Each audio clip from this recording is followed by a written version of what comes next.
Olá, todos e todas que estão assistindo esse vídeo.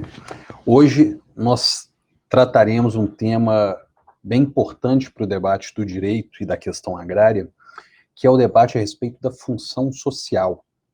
Um debate que dentro do direito acaba sendo trazido muito mais para o debate da função social da propriedade, mas que pode ser debatido também a partir da posse, a partir da própria noção da terra, e vai ser isso que nós trabalharemos nesse vídeo, iniciando a partir de uma linha histórica do que significa a propriedade, ou do que significou a propriedade, e como ela vai se desenvolvendo, para que, de fato, a gente passe a trabalhar esse instituto da função social. Vejamos como que isso vai acontecendo ao longo da história. Se a gente pega determinados elementos relacionados à época do Império Romano e categorias que foram trabalhadas enquanto parte de um direito romano, se assim a gente pode dizer, a ideia de propriedade ela estava intimamente ligada a uma ideia de religião, de adoração do Deus lar, a casa, a família, ou seja, a propriedade ela girava em torno desse lar, dessa noção, né? É nesse seio que surge uma concepção clássica da propriedade a partir também de um poder absoluto, de um poder sagrado, de um poder exclusivo, soberano de um sujeito sobre a coisa. No entanto, se a gente dá um salto histórico, né, para partes da história que nos interessam mais para contar essa, ou para margear um pouco a análise desses elementos, nas revoluções burguesas, a partir da Revolução Gloriosa inglesa, Revolução Francesa, etc., né, já na Europa, né, após século XVI, principalmente, século XVII, a gente vai ver que a propriedade ela deixa esse caráter sagrado que existia e passa a ter um valor meramente patrimonial, ao menos fortalecido no seu aspecto patrimonial propriamente dito. Ou seja, a submissão da coisa ao proprietário e exclusão de terceiros, exclusão de outras pessoas.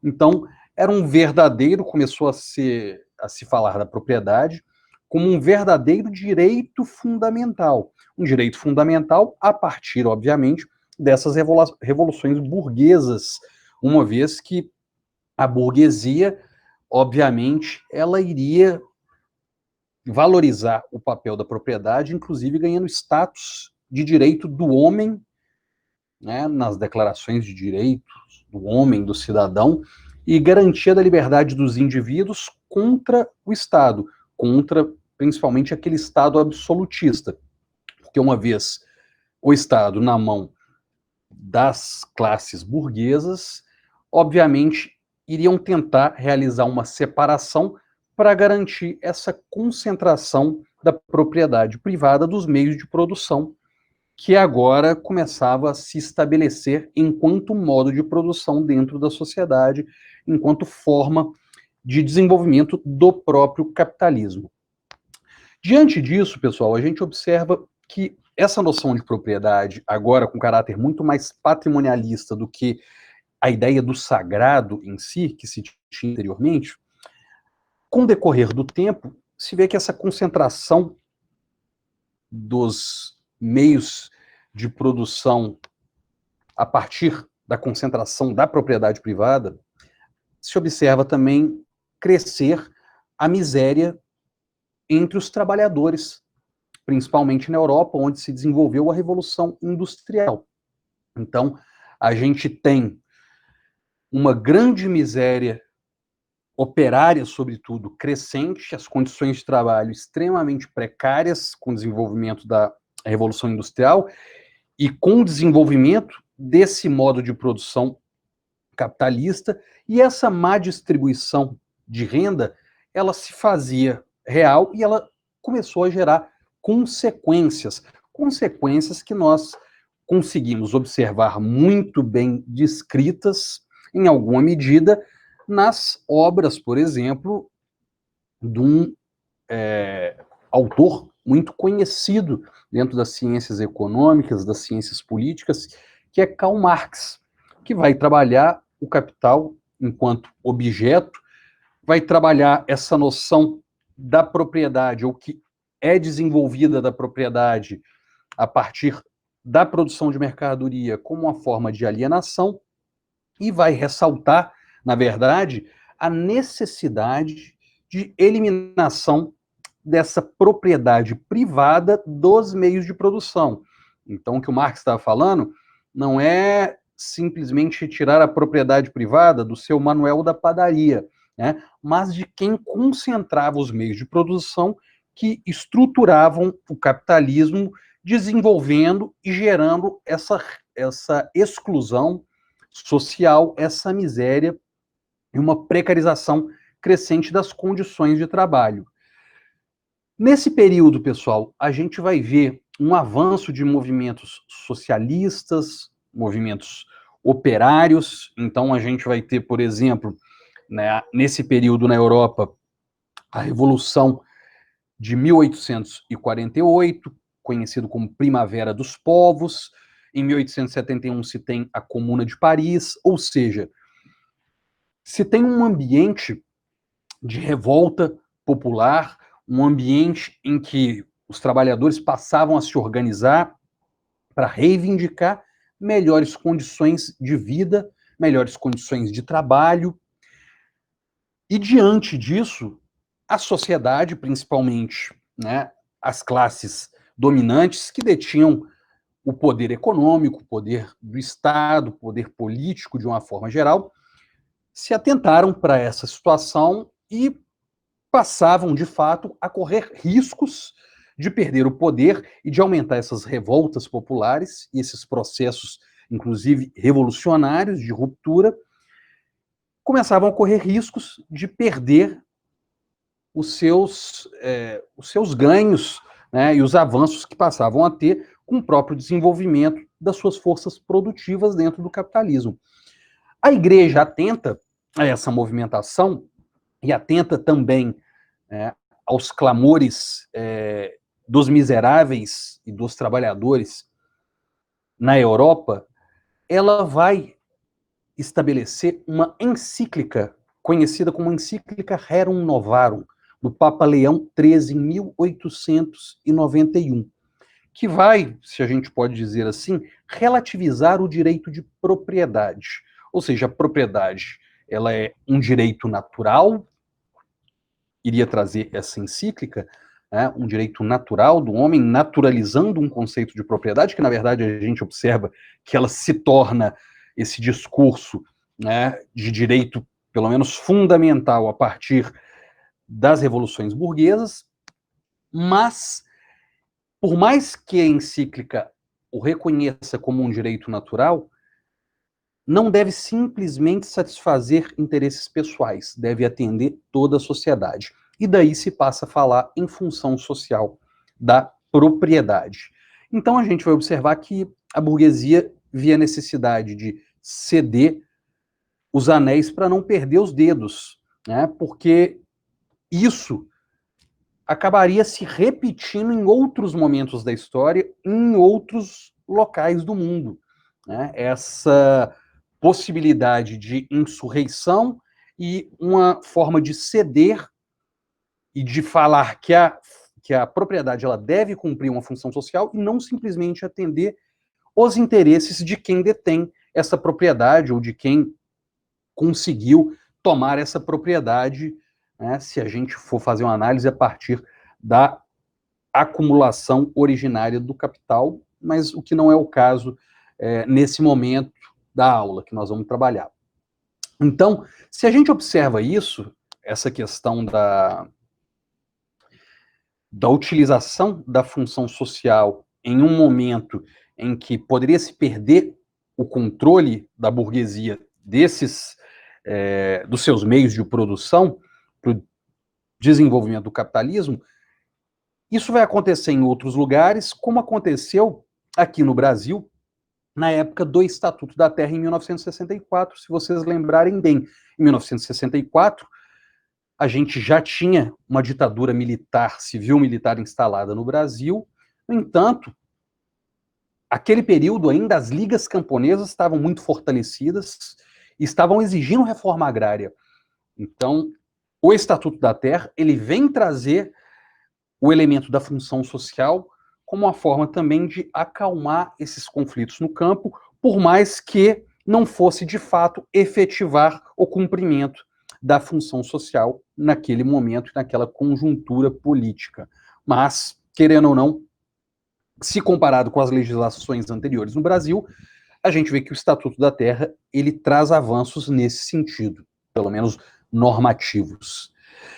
Quem trabalhou isso também, ainda no final do século XIX, início do século XX, se eu não me engano, foi o jurista Léon de Guy, jurista francês, que vai sustentar teoricamente o Instituto. Pouco tempo depois, pessoal, pouco tempo depois dessa encíclica, a gente vai ter essas insurreições populares se espalhando já no início do século XX. Então, a gente tem Revolução Russa em 1917, a gente tem a Revolução Mexicana, também no início do século XX. Dentro do campo constitucional, como que chega esse debate da função social? Não necessariamente através desses processos de ruptura, mas ele vem num momento de garantir alguma reforma à noção de propriedade. Então, dentro do campo constitucional, a Constituição Mexicana de 1917 já tem um protagonismo no debate da função social. 2 anos depois, na Constituição de Weimar, em 1919, também aponta a importância da função social. Depois a gente vê a grande crise em 1929, e por isso se passa a ter mais atenção em relação a esse instituto. No caso das constituições brasileiras, a primeira vez que a gente vê mencionar algo que poderia ser o embrião do que se convencionou tratar a função social da propriedade foi na Constituição de 1934, Constituição brasileira, que ela vai falar pela primeira vez em interesse social. Não necessariamente vai estar relacionado ao que a gente conhece hoje como uma função social, mas seria algo embrionário. Depois, na Constituição de 1946, se fala no direito de propriedade ligado ao bem-estar social, então ele já traz um caráter um pouco mais próximo, mas também ainda não muito bem definido em relação ao instituto. A gente vai ver a função social ela prevista constitucionalmente só em 1967, vai trabalhar a noção de questão agrária na garantia da produtividade da terra e não necessariamente na reestruturação agrária nacional, influenciado, como eu disse, momentos anteriores pelo Estatuto da Terra, então função social ligada à ordem econômica, e a gente observa que a função social ela passa a servir de balizamento constitucional do direito de propriedade que vai delimitar o seu conteúdo, né, atribuindo algumas obrigações ao proprietário. Então, é importante destacar que a função social ela não substitui a matriz liberal e própria ao capitalismo do direito de propriedade. Então, é justamente a fim de impedir tal substituição, seja pela transição para um socialismo, seja mediante a superação do capitalismo e do socialismo, que o Estado é chamado a atuar sobre o domínio econômico. Então, o Estado vai reforçar, na verdade, esse domínio econômico e a noção de propriedade. Só que uma noção de propriedade respeitando uma função social. Então, é justamente para não suprimir o direito de propriedade que o Instituto ele acaba sendo criado. Né? Então, é importante a gente reforçar e destacar isso, porque muita gente vai pensar que a função social é coisa de socialista ou algo nesse sentido, e não tem nada a ver. Muito pelo contrário, a função social ela reforça a noção de propriedade. uma noção de propriedade, obviamente, com um caráter relativizado, né, e não absoluto, o que, enfim, né, não deveria ser uma novidade no século XXI. Na Constituição de 1988, a gente vai ter a função social como cláusula pétrea. Então, da mesma forma que o direito de propriedade é cláusula pétrea, está no artigo 5º, inciso 22, a função social está no artigo 5º, inciso 23, dando a entender, uma vez que se trata de cláusula pétrea também, que a propriedade no Brasil, ela só pode ser considerada propriedade se for propriedade função social, e não simplesmente propriedade.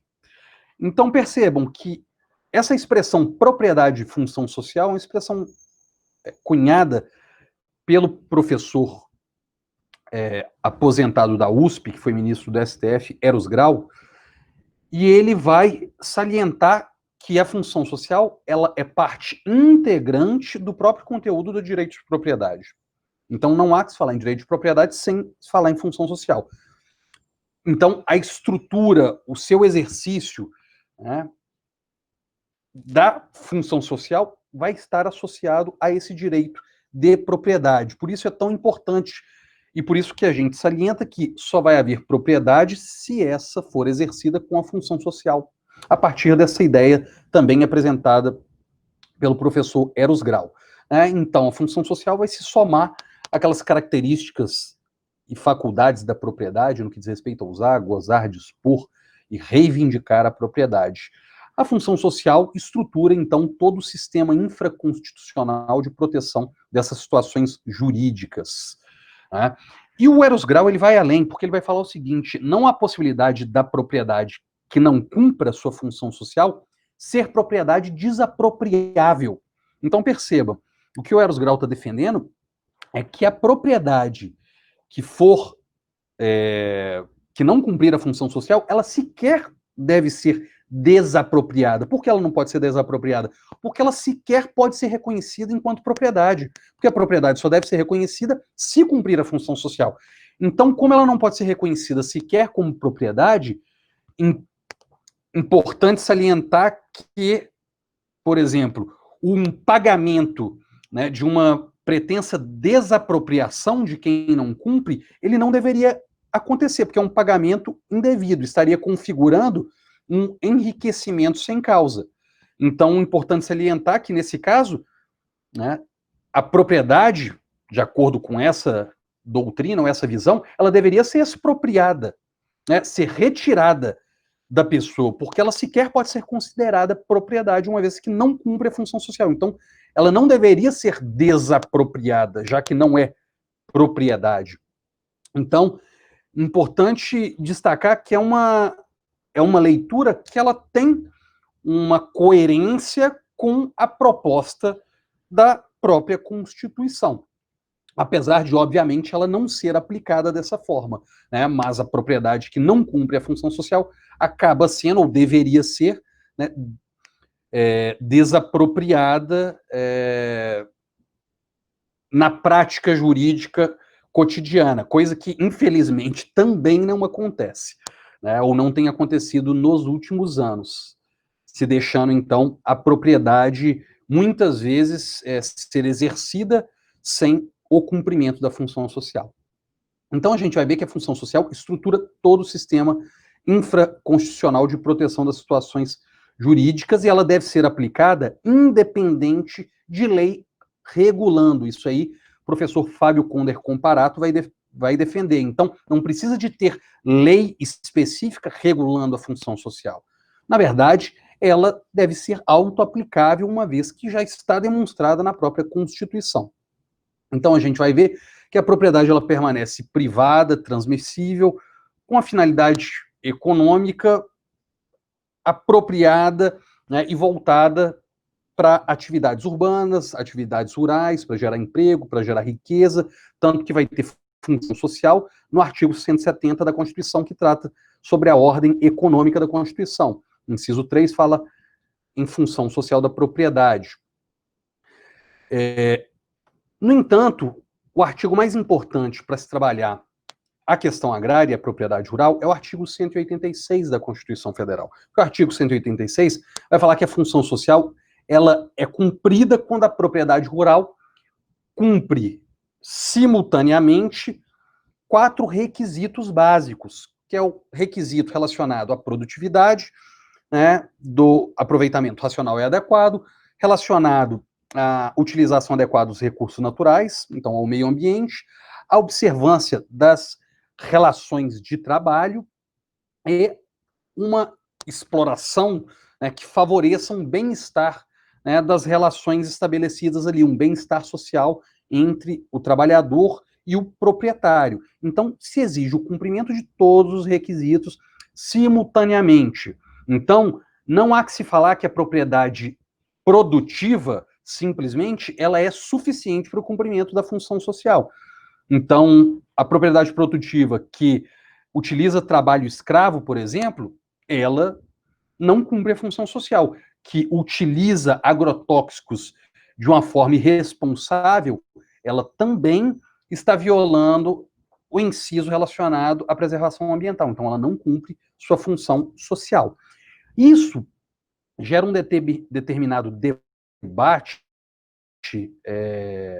dentro da nossa Constituição e dentro do universo jurídico que é interessante a gente abordar, né, para que ele fique mais claro, e inclusive dentro de uma hermenêutica tradicional, né, tanto do artigo 186 quanto do artigo 185. No caso do artigo 186, se nós utilizarmos uma hermenêutica tradicional, né, a gente pode falar que o artigo 186 e esses 4 requisitos de cumprimento simultâneo da função social, eles devem ser observados a partir de uma interpretação, de uma análise sistemática da Constituição como um todo, e da Constituição sendo uma Constituição cidadã, que venha prezar o cumprimento desses requisitos, justamente com o propósito de erradicação da miséria, da pobreza, né, a constituição da dignidade da pessoa humana para os cidadãos e cidadãs brasileiras e brasileiros de uma forma geral. Então, fazendo uma análise sistemática do que significa a Constituição e teleológica, né, com a finalidade social a partir dos requisitos do 186, é muito fácil compreender a importância em se respeitar todos esses requisitos do artigo 186. Além dele, o artigo 185 é um artigo que gera muito debate, porque ele gera alguma dúvida em quem faz uma leitura linear e uma interpretação rasa, me parece, desse artigo, uma vez que ele, em seu inciso 2, vai falar da insuscetibilidade de desapropriação da propriedade produtiva. Então, ele é explícito em relação a isso. Então, na verdade, foi uma jogada, né, dos políticos ligados à bancada ruralista, na época da Constituinte, de colocar um inciso 185 como uma forma de desidratar o artigo 186, falando que a propriedade produtiva não deveria ser desapropriada.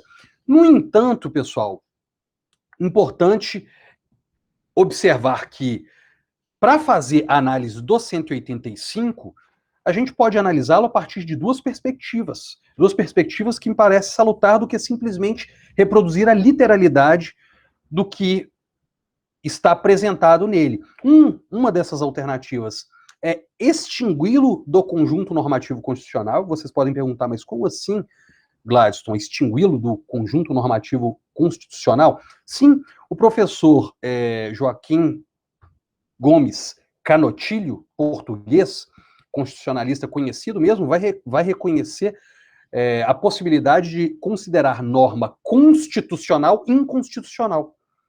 Por quê? Porque ela não está atenta ao corpo constitucional e à harmonia desse corpo constitucional de uma forma geral. Então, seria o que a gente chamaria de uma abrogação imprópria decorrente de uma antinomia real, uma vez que o artigo 186 e 185 estão no mesmo corpo constitucional e são antinomias muito claras. No entanto, o artigo 186 responde, né, os anseios de uma Constituição cidadã, o que não é o caso do artigo 185, seu inciso 2. Então, a gente poderia considerá-la, na análise jurídica, uma norma constitucional inconstitucional e não considerá-la no momento de verificação da função social da propriedade rural. Seria considerada uma abrogação imprópria, como eu destaquei para vocês, né, a partir de uma antinomia real. No entanto, pode ser feita uma outra leitura também, que é uma leitura bem interessante, feita, né, pelo professor Valdez Farias, profundo conhecedor da questão agrária no Brasil, e Joaquim Modesto, que eles vão considerar que essa antinomia real, na verdade, entre as normas, ela não existe, pois, para ser considerada produtiva, né, tal qual fala o artigo 185, inciso 2, ela deve cumprir todos os requisitos do artigo 186. Então, aquela propriedade produtiva que está se referindo o artigo 185, inciso 2, ela só é produtiva porque ela cumpriu as questões relacionadas à utilização racional e adequada, à preservação ambiental, ao respeito, né, às relações trabalhistas e ao bem-estar social. E aí sim ela pode ser considerada produtiva. Caso contrário, será um mero produtivismo raso que não atende os anseios da Constituição. Então, me parece que, sim, é uma forma interessante de se observar a função social, né? Importante destacar, pessoal, existem estudos, um estudo recente, né, do CPDA, ligado à Universidade Federal Rural do Rio de Janeiro, fala que 96% das desapropriações, elas são fruto de pressão dos movimentos sociais. Então, foram os movimentos sociais que chegaram, pressionaram, falaram, ó, essa propriedade não está cumprindo a função social, Estado, observe isso, porque é necessário aplicar o inciso 186 e aplicar também as políticas agrárias responsáveis à efetivação da reforma agrária. Né?